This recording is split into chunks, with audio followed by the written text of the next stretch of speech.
नमस्ते विद्यार्थियों। आज अपन है ना, मैंने आपको बोला था कि मैं साइंस के साथ राजस्थान की कला संस्कृति भी पढ़ाऊंगा, राजस्थान की कला संस्कृति पढ़ाऊंगा। तो आज अपन कला संस्कृति का पहला टॉपिक लेंगे, राजस्थान के लोक देवता। और मैं आपको पूरी राजस्थान की कला संस्कृति कराऊंगा, बेस्ट से बेस्ट, जो सभी भर्तियों के लिए का उपयोगी है, RS तक की। अब उसमें अपन पहला देख रहे राजस्थान की कला संस्कृति, राजस्थान के लोक देवता।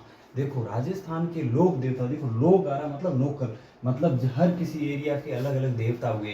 जैसे हमारे बाड़मेर जैसलमेर के मलीनाथ जी हुए हैं, शेरगढ़ के तलीनाथ जी हुए हैं, नागौर के तेजा जी हुए हैं, हनुमानगढ़ के गोगा जी हुए हैं। तो उसी प्रकार सभी अलग अलग राज्यों के अलग अलग देवता है और हर जिले वही अलग अलग देवता है। अब लोक देवता कहते किसे, पहले अपने को ये समझना जरूरी है। लोक देवता देखो ऐसे लोग थे, ये भी अपनी तरह एक सामान्य व्यक्ति थे। इन्होंने अपने समाज के उत्थान के लिए या गौ रक्षा के लिए या ऐसे अच्छे अनेक कार्य किए जिनकी वजह से आज अपन इनको पूछते हैं। इन्होंने अपने गौ रक्षा के लिए अपने प्राणों की आहुति दी। इसी कारण अपन इनके अच्छे कर्म के कारण या अच्छे कर्म के कारण अपन इनको आज पूछते हैं लोक देवता के रूप में। और जैसे अपने यहाँ देखो, वैसे तो लोक देवता खूब हुए हैं, पर आज अपन पांचों पीर में पढ़ेंगे, पांचों पीर। क्योंकि लोक देवता देखो इनको पीर क्यों कहा जाता है। देखो सामान्य भाषा में अपन हिंदू समाज में देवता कहते हैं और महिलाओं को देवी कहते हैं। तो मुसलमान अपने को क्या कहते हैं, देवता को पीर के रूप में कहते हैं। तो अपन पढ़ेंगे, जैसे देखो पाबू हड़बू रामदेव मांगलिया मेहा पांचों पीर पधारजो गोगा जी जे हाँ। अब अपन ये कहते हैं, देखो इसमें पांचों पीर। अब पीर का मतलब क्या होता है अपन ये समझेंगे। एक नंबर देखो, पाबू का मतलब पाबू जी राठौड़, हड़बू जी सांखला थे, रामदेव जी तंवर थे, और मेहा जी देखो मेहा जी मंगलिया, और गोगा जी, ये देखो अपन पांचों पीर पढ़ रहे हैं। अब देखो पाबू जी राठौड़ हड़बू जी सांखला थे, रामदेव जी तंवर थे, और मेहा जी मंगलिया थे, और गोगा जी चौहान थे। अब मुझे बताओ पांचों पीर, पीर का मतलब होता है मुसलमान अपने देवता को पीर के रूप में पूजते हैं। और ये ऐसे मतलब ऐसे लोग देवता थे जिनको हिंदू भी मानते थे और मुस्लिम भी मानते थे, इसी कारण इनको पीर कहा गया है। तो उसी पीर में अपन पहला पीर पढ़ेंगे, पाबू जी के बारे में पढ़ेंगे। क्योंकि पीर तो मैंने ये लिखा है कि इनको मुसलमान भी पूछते थे और हिंदू भी पूछते थे, इस कारण अपन पहला पढ़ रहे हैं पाबू जी राठौड़।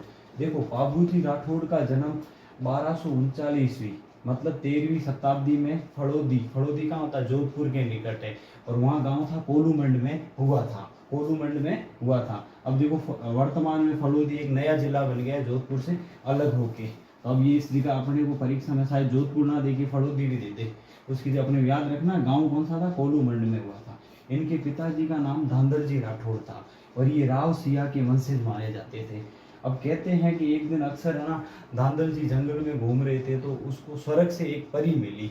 और परियां देखो स्वर्ग में आने पर यदि किसी व्यक्ति को देखती है तो उनकी इच्छा शक्ति है ना, मतलब वहाँ जाने की शक्ति वापस नष्ट हो जाती है।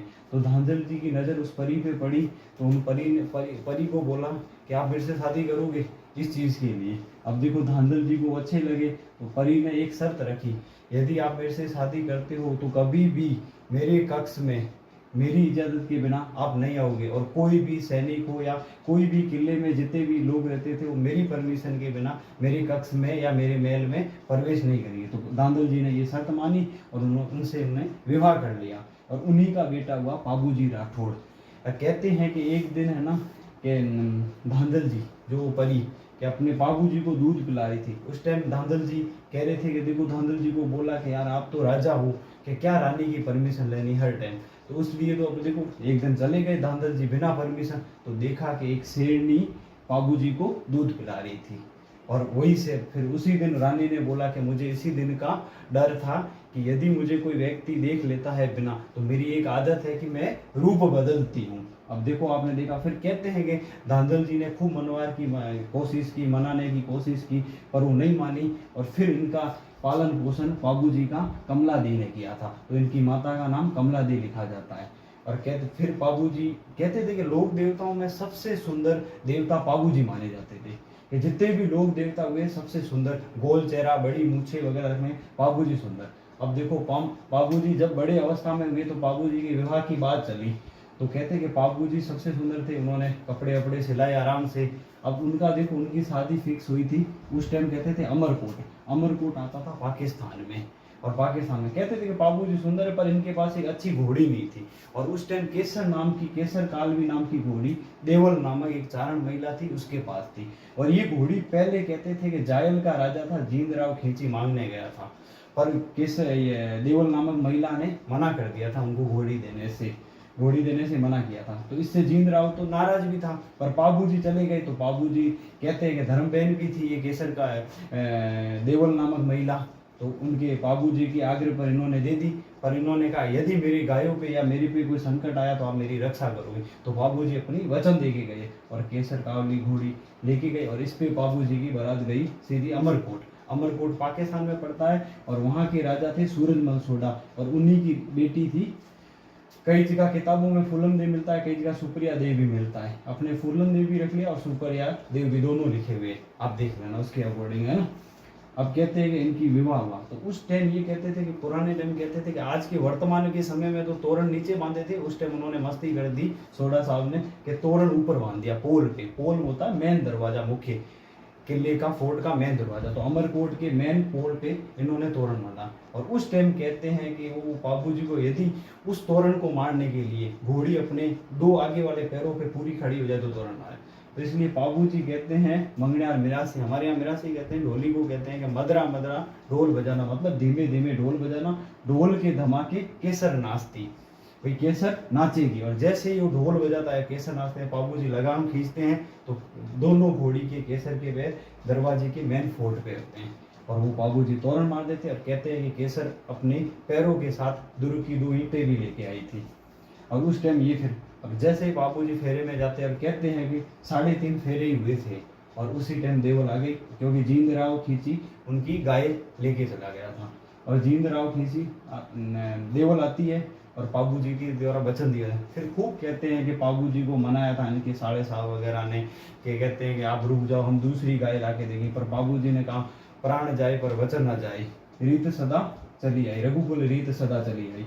इसी वचन के कारण बाबू जी अपने 3.5 फेरों को छोड़ के जाते हैं और जींदराव खींची से युद्ध करते हैं। अब जींदराव खींची है कौन? जींदराव खींची, देखो खींची पहली बात है, ये खींची चौहानों की शाखा है। किसकी? चौहानों की शाखा है। और जींदराव खींची इनके रिश्ते में बहनोई लगता था। कहते हैं कि जीजा और इन साले की कभी नहीं बनी, कहते हैं जींदराव खींची और इनकी नहीं बनी। और बाबू जी और इनके बीच में युद्ध होता है। बाबू जी के साथ बूढ़ो जी भी होते हैं, जो धांधल जी के बड़े भाई होते हैं। और इस युद्ध में बाबू जी और बूढ़ो जी वीर गति को प्राप्त होते हैं। और ये स्थान होता है देचू जोधपुर में पड़ता है। देचू जोधपुर में वीर गति को प्राप्त होते हैं। और फिर आगे जाके इस बाबू जी और कुछ समय बाद झरडा जी, इनका उपनाम भी है रूपनाथ जी, ये और हिमाचल प्रदेश में बालकनाथ जी के नाम से भी प्रसिद्ध है। ये बूढ़ू जी के बेटे थे। इन्होंने अपने चाचा और पिता का बदला लिया और जींदराव खींची को मारा था। अब अपन बाबू जी के अलग जीवन पे अपन प्रकाश डालते हैं, उनका मंदिर कहाँ है, उनके द्वारा उनकी कौन कौन सी पुस्तकें हैं जो उनके प्रति लिखी गई है उनके लिए। पहले तो अपन याद रखेंगे कि उनके मित्र कौन थे। चांदा डामा और हरमल रायका था। रायका मतलब रायका कह दो, रबारी कह दो, ये उनके मित्र थे।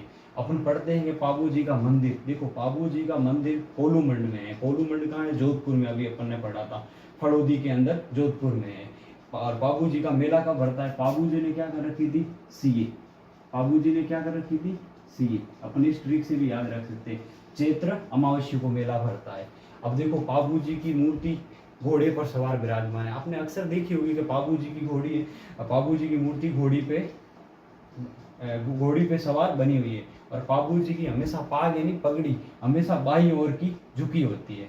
और बाबू जी के देखो उपनाम भी है, गौ रक्षक भी कहे जाते थे, प्लेग रक्षक भी कहे जाते थे, ऊँटों के देवता भी कहते थे। क्या बाबू जी सर्वप्रथम अपने राजस्थान में ऊँटों का लाने का श्रेय बाबू जी को ही दिया जाता है। और बाबू जी को कृष्ण का अवतार माना जाता है, लक्ष्मण का अवतार माना जाता है। लक्ष्मण का अवतार माना जाता है। रामदेव जी को किसका माना जाता है? कृष्ण भगवान का अवतार माना जाता है। और ये पूछ रहे बाबू जी किस जाति के आराध्य देव माने जाते थे? कि भील जाति के, थोरी जाति के, नायक जाति के और रायका जाति के। रायका कह दो, रबारी। अब थोरी जाति के क्यों माने जाते थे? कि उस टाइम गुजरात में आक्रमण हुआ था ना, तो बाबू जी ने थोरी जाति को यहाँ शरण दी थी। शरण देने के कारण इन्हें शरणागत देवता भी माना जाता है। अब देखो कई जगह फड़ भी मिलता है, कई जगह पड़ मिलती है। देखो ये भील जाति के भोपों द्वारा वाची जाती है। वाची का मतलब पढ़ी जाती है। और ये रावण हंता या वाद्य यंत्र के द्वारा पाई जाती है। अब ये कैसा होता है, आप देखो, आप कॉमन भाषा में कहो सारंगी जैसा ही ऐसा ही दिखता है। ये लंबा देखो इस साइड इस टाइप का ही होता है। अब मैं आपको बता दूं,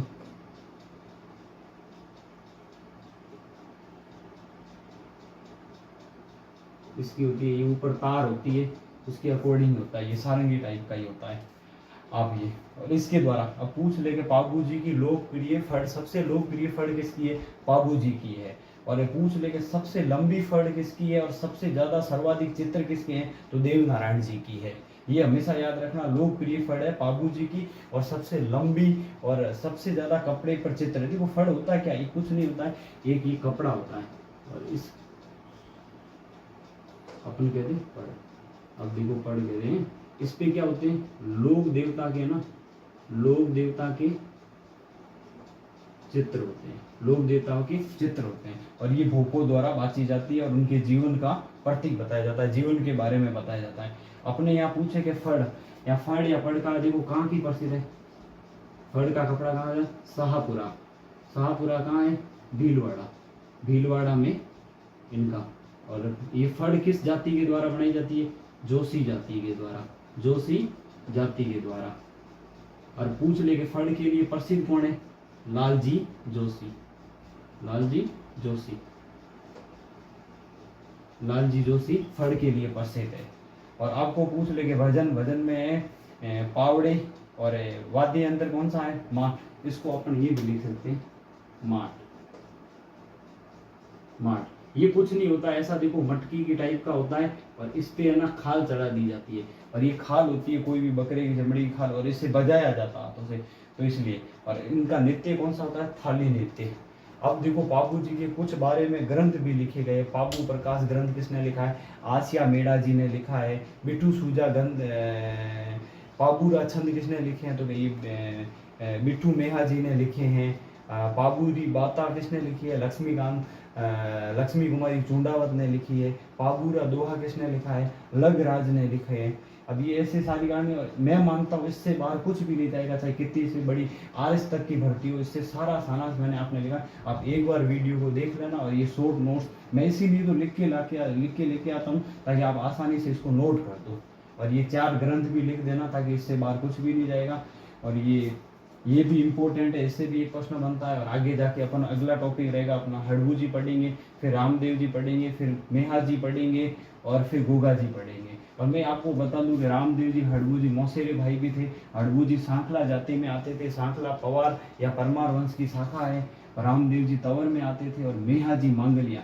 वैसे ये मेहा जी हड़बू जी के पिता ही थे।